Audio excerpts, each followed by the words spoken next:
La bêtise insiste toujours avec Frédéric Bérard. Gimme the honky tonk blues. Salut Fred. Un peu jaloux, hein, quand même. Comment ça?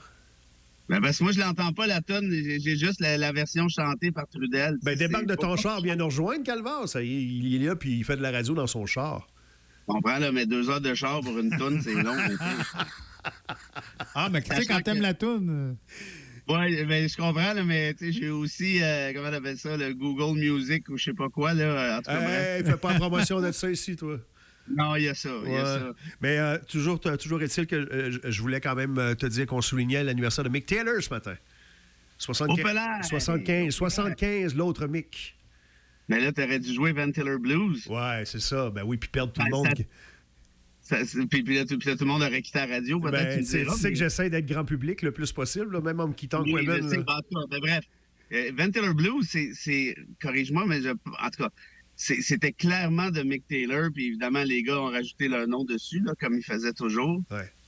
Mais ce riff-là, c'était lui à 1000%. Là. Bitch aussi, je pense. Hein? C'est pas mal de lui que ça venait. En tout cas, peu importe. Je ne sais pas. Il a été là, la grosse période des Stones, de 68 à 72, 73. Grosse période, exagère pas. C'en est une grosse. Oui, non, je sais. Exile on Main Street, c'est... Ben, Sticky Fingers, puis Let It Bleed. Des gros albums, là.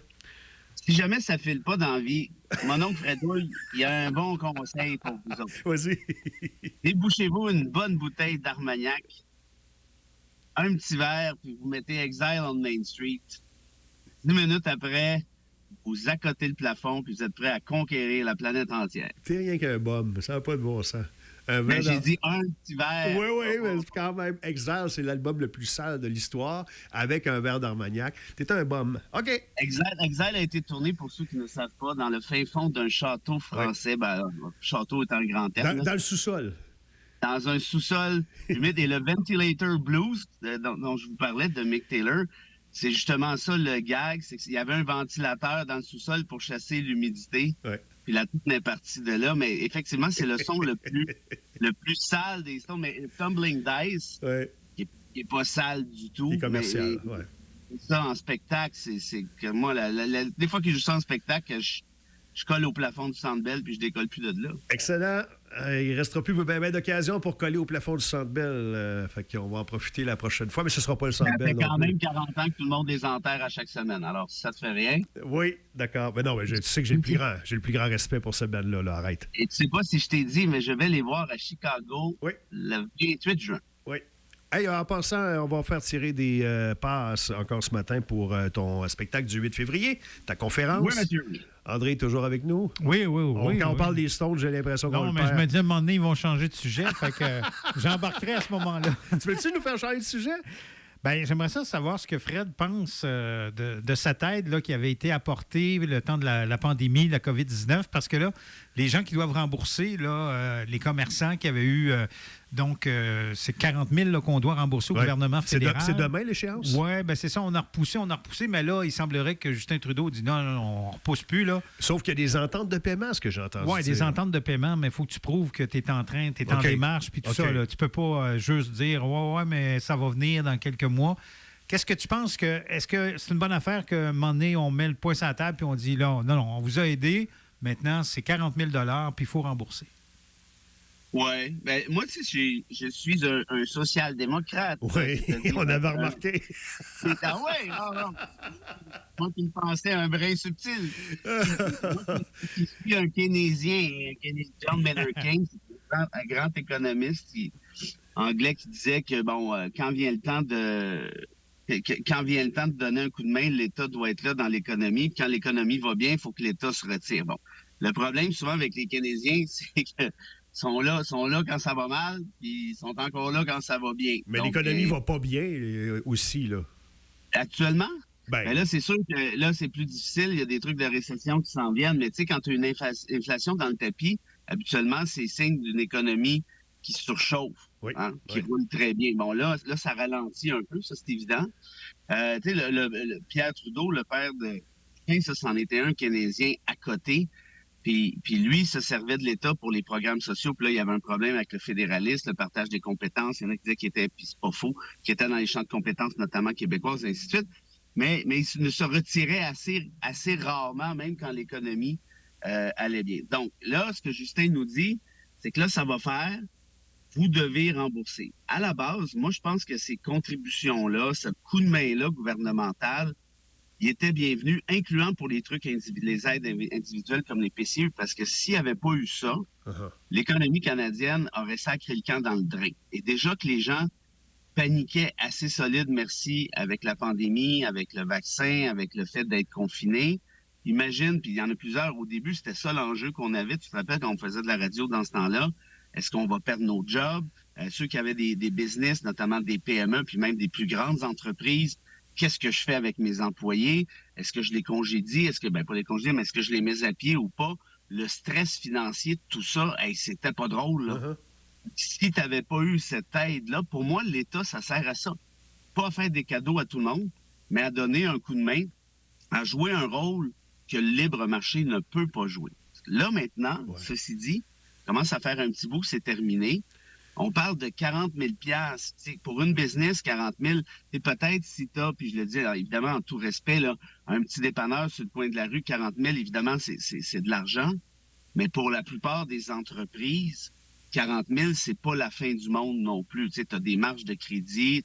Et même là, j'ai entendu dire qu'on va aussi donner des chances là, au niveau des modes de paiement puis tout ça, là, sans des gros intérêts. On aide beaucoup, là, je trouve. En tout cas, c'est sûr qu'il y en a qui vont dire qu'on n'aide jamais assez, là, mais... C'est parce qu'il y en a qui voient, ça c'est la vision très conservatrice du rôle de l'État dans l'économie. C'est correct, moi je respecte ça, je pense pas ça du tout, là. Mais je respecte cette posture-là. Puis il y a des débats à avoir intéressants. Puis il y en a depuis très longtemps. Ça remonte à Adam Smith au 18e siècle. Tu sais, c'est pas neuf, là. Ouais. L'école de Chicago, après ça, avec Milton et compagnie, c'est la gauche, la droite. Qu'est-ce que l'État devrait faire? Bon, blablabla. Moi, évidemment, je me situe à gauche. Mais la réalité, c'est qu'à mon avis, l'État joue un rôle que personne d'autre peut jouer. Tu comprends ce que je veux dire? Oui. L'État, là, je veux dire, il y en a qui veulent gérer l'État comme une business. Ça, c'est par exemple les conservateurs, puis je le dis, je répète que c'est pas une étiquette négative du tout, là, être conservateur. Moi, je pense pas que tu dois gérer l'État comme une business parce que c'est pas une business. Son but, c'est pas de faire des profits. Maintenant, ça veut pas dire de gaspiller l'argent, ça, je suis pas d'accord avec ça non plus, mais ça veut dire, par contre, que parfois, tu vas être obligé de prendre ton argent puis de le prêter à tes entreprises, à tes individus, ou peut-être même en donner dans le cadre de subventions. Tu sais, ceux qui chialent, c'est quand même assez ironique. Parce que souvent, ceux qui disent « Moi, j'ai parti une business, moi, ma business, ça marche, moi, je devrais faire de la politique parce que moi, je sais comment ça marche, la business. » Tu sais, il y en a bien là, qui ont dit ça, là, tu sais, les Pellado, les Paul Martin et compagnie. Mais souvent, quand ils arrivent au pouvoir, c'est pas le cas de Pellado, là, mais plusieurs autres, ça a été des pas pires catastrophes. Parce que, parlons de Trump 2 secondes, parce que, justement, l'État, c'est pas une business. Puis ce qui est comique, c'est qu'ils disent « Ah ben là, l'État est bien trop généreux avec le monde dans l'économie. » Mais souvent, le business se sont créés à même les subventions de l'État.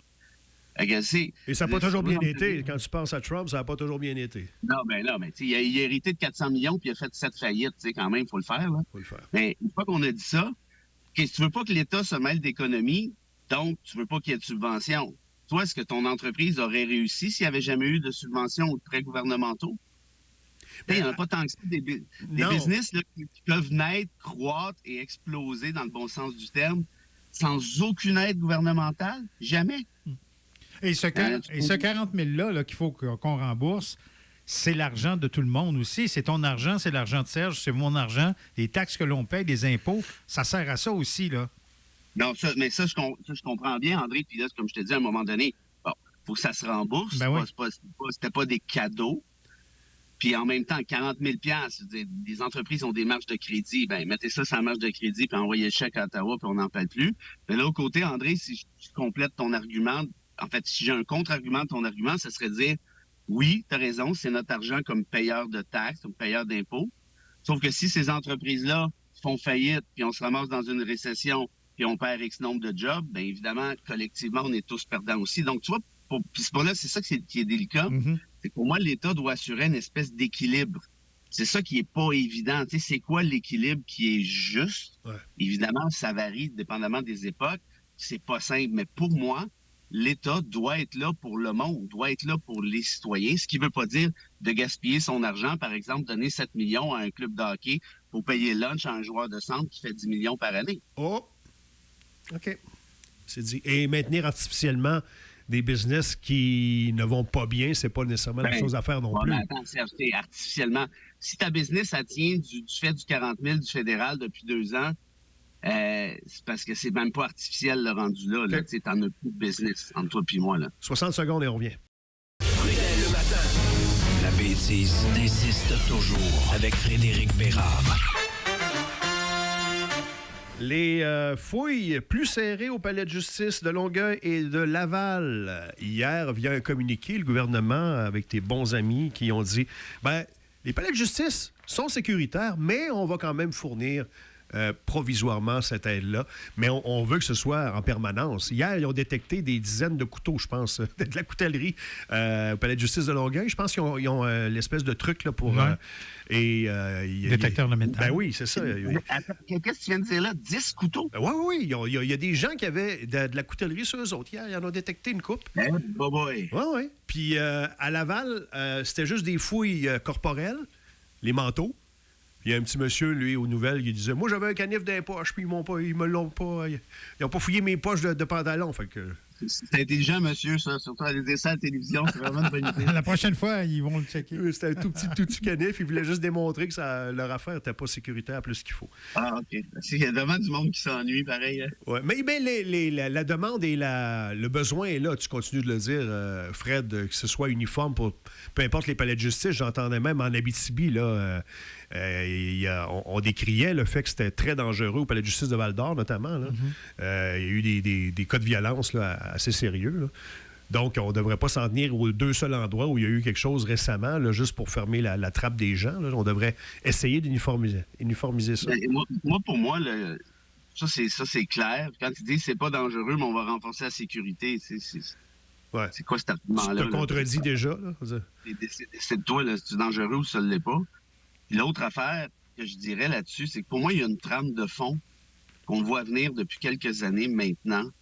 Toute l'espèce de rejet des institutions. C'est très, très trumpiste, ça. Les juges sont contre le peuple, les institutions, de façon générale, sont contre le peuple. Tout le monde essaie de nous fourrer. On le voit, on le sent, on l'entend. Puis là, je ramène pas tout ça à Trump, on s'entend bien, mais cette espèce de rejet-là, de respect, du respect qui s'appliquait de façon générale avant. Tu sais, t'avais le traducteur à Longueuil, là, s'est fait poignarder au cou, là. Ouais. Je sais pas qu'est-ce qui se passe avec lui, là. Je lui souhaite le mieux, évidemment. Mais tu sais, pauvre gars, là, il est en train de faire sa job. Un traducteur, là, il n'a rien fait, là, lui. Là, mais il symbolise justement l'institution, c'est ça. Évidemment, au procès, on verra bien c'était quoi les motifs, s'il y en a, ou si c'est juste un cas d'aliénation mentale parfait. Mais en tout cas, à première vue, je ne veux pas trop m'avancer parce que je ne sais pas plus que toi, mais qui c'est qui attaque des traducteurs dans la vie, à part quelqu'un qui en a contre les institutions de manière générale? C'était probablement le premier qui était facile à pogner dans la gang. Ben oui. Alors, ça pour dire que, écoute, puis on le voit aux États-Unis, c'est encore pire. Il y a des juges qui se font sauter d'en face. Et cette espèce de haine-là de l'institution, elle est très, très, très occidentale. Hein? Regarde, tu as vu Pierre Poilievre, une de ces députés qui, je m'éloigne un peu, mais pas tant que ça, parce que le fond est le même. Le Canada doit sortir de l'ONU. Après ça, Davos, c'est dangereux. Tout est dangereux, tout est contre nous. Puis ça, c'est, encore une fois, depuis 2015, 2016, c'est un mouvement très, très, très fort, ce qui est du populisme. Puis ça fait en sorte que les institutions tiennent avec la broche. Il y en a toujours eu. Tu rentrais dans une taverne puis tu entendais ce discours-là. Là. Ouais, moi, les polices, moi, puis moi, les juges. Attends une minute. Les polices, je les accuse de rien, mais c'est un peu différent parce qu'ils sont aux premières lignes, puis ils ont une job. Oui, mais c'est l'autorité. Ceux qui en ont contre l'autorité. Oui, mais ce que je veux dire, c'est qu'il n'y a personne qui aime ça se faire donner une étiquette et tout. Puis c'est facile de chialer contre les polices, la police. Là, bon, ça, c'est pas dur. Mais entre chialer puis une police puis attaquer un traducteur, il y a comme une marge. C'est sûr, Fred. Mais regarde, quand Denis Lortie est rentré au Parlement à Québec, et les personnes qui ont payé de leur vie dans cette histoire-là, c'est pas les gens à qui il en voulait, Lortie. Là. Lui, il visait le système. Le gouvernement comme tel. Tout à fait. Mais ça, c'est un bon point que tu soulèves, André, parce que ça relativise un peu ce que je viens de dire. Ça a déjà existé avant, mais dans le cas de Lortie, on a su que ça filait pas du tout. C'est comme quand Bain est débarqué au Métropolis le soir de la victoire de Pauline Marois. Ça, on en parle assez peu, mais il n'y a pas tant de place que ça en Occident où une première ministre ou présidente fraîchement élue a été victime d'une tentative de meurtre. Écoute, on a été là, collectivement ultra méga chanceux, puis mes respects évidemment à la famille du défunt, parce qu'il y a quelqu'un qui s'est fait tuer avec cette affaire-là. Si la mitraillette de Bain ne s'enrayait pas, c'était la fusillade, c'était la pétarade dans le Métropolis. Peut-être que la première ministre y passait. T'imagines-tu? C'est pas rien. Puis ça, c'est drôle. On dirait que moi, je l'ai vu live, cette affaire-là. Puis là, je parlais à mes chums, je dis, qu'est-ce qui vient de se passer? Puis on dirait que ça a comme été enterré assez rapidement dans l'histoire du Québec. Parce que les conséquences n'ont pas été aussi lourdes qu'elles auraient pu être. Oui, il y a eu un mort déjà. Et après ça, ils ont ramené Marois pour parler. Ça, bravo la SQ, franchement, là, comme job de cabochon, vous ne pouvez pas faire bien mieux que ça. Puis en même temps, ça souligne qu'on vit dans une société qui est tellement démocratique, qui est tellement libre, qui est tellement, comment je te dirais, rempli de paix, disons ça comme ça, qu'on n'a pas ces réflexes-là. Tu sais, aux États-Unis, il n'y a personne qui se serait approché du Métropolis avec une mitraillette, se serait fait tirer à bout portant ou à peu près. Et là, donc, à quelque part, il y a quelque chose de beau là-dedans. On est moins habitué à ça, heureusement. Mais bref, mais tu sais, Bain puis Lortie, c'était des cas très sérieux d'aliénation mentale, de ce qu'on a compris. On verra pour celui qui a tenté de tuer le traducteur. C'est bien possible que ce soit ça aussi. Moi, franchement, à quelque part, j'ose quasiment croire que c'est ça. Mais pour le reste, en deçà des attaques meurtrières, on voit que les institutions, de manière générale, regarde l'attaque contre le Capitole de Trump. Il est accusé de ça, là. Puis là, il dit, je devrais pas... Écoute, il est allé dire, écoute bien ça, là. Ça, c'est fort. Je finis avec ça, si tu veux. Il est allé dire très précisément ceci la semaine passée. Ses avocats ont dit qu'il devrait avoir une immunité comme président pour tout, incluant de tuer des gens. Quand tes avocats vont plaider devant un tribunal que, comme président Trump avait le droit de tuer du monde... Il ne peut pas gouverner sans cette immunité. C'est ce qu'on avance. Non, mais parce que... Comprenez-vous ce que j'essaie de dire? Tout à fait. T'imagines-tu, toi, Obama, des avocats qui plaident, lui, s'il n'a pas le droit de tuer, là, il n'y a pas d'affaire là. Même George Bush, qui était quand même pas un enfant de cœur, aurait jamais osé franchir une ligne comme celle-là. Puis Trump, avant d'être élu, avait dit ceci, rappelez-vous. Il dit, si je me présente un jour, ça va être pour les républicains. Ils sont tellement cons que même si je tuais quelqu'un dans la rue à New York, les gens m'applaudiraient. Oui. Non, ben c'est ça. Mais il y a une écœurantite contre les institutions, puis on la sent un peu partout. Puis mais il faut arrêter là. Je sais que tu ne veux pas me partir là-dessus, mais moi, je veux juste te poser la question. Qu'est-ce qu'elles ont fait, les institutions? Moi, je le sais, mais ça n'a pas fonctionné. Pour ces gens-là, ça ne fonctionne pas. Donc, on veut table rase et on veut recommencer avec une page blanche. Avec des gens qui vont être capables de nous amener là. On en reparlera. Ta question ce matin, pour gagner des billets? Oui, monsieur. Pour le 8 février? Ça en est une bonne question. Attention, c'est le texto encore ce matin. 825-255-9909. C'est pas le numéro de mon dentiste. 825-255-9909. Et écrivez votre nom, s'il vous plaît, avec votre réponse. Qui a gagné hier? Christine Turgeon. Bravo, Christine. Elle est très contente. Alors, elle a hâte d'aller voir ton spectacle. Ben, tant mieux, merci. Alors, maintenant, on va se déplacer après Auschwitz, après Israël. On va se déplacer. Et Auschwitz, c'est en Pologne, hein, non pas en Allemagne. Oui. On va se déplacer au Chili, où je vais vous montrer une vidéo assez... vous l'évaluerez, mais avec des tanks dans les rues. Ça, c'est la fois de ma vie, une des 3-4 fois où j'ai eu le plus la chienne, disons ça comme ça. Qui était le dirigeant du Chili renversé par la CIA, donc américaine, et il a été remplacé par qui dans les années 70? Vite, allez googler ça. Il y a deux questions. Donc, il y a deux réponses. Aïe, aïe, aïe. Qui a été assassiné par la CIA et il a été remplacé par qui? C'est bon, on va avec ça. C'est facile, c'est facile. À demain. Salut! Dites pas que c'est facile. Ça, les gens qui ne le savent pas, ils font comme ben là. On ne veut pas y décourager. Je l'ai niaiseux, tu sais, de ne pas savoir ça. Salut, à demain. Bye. Salut!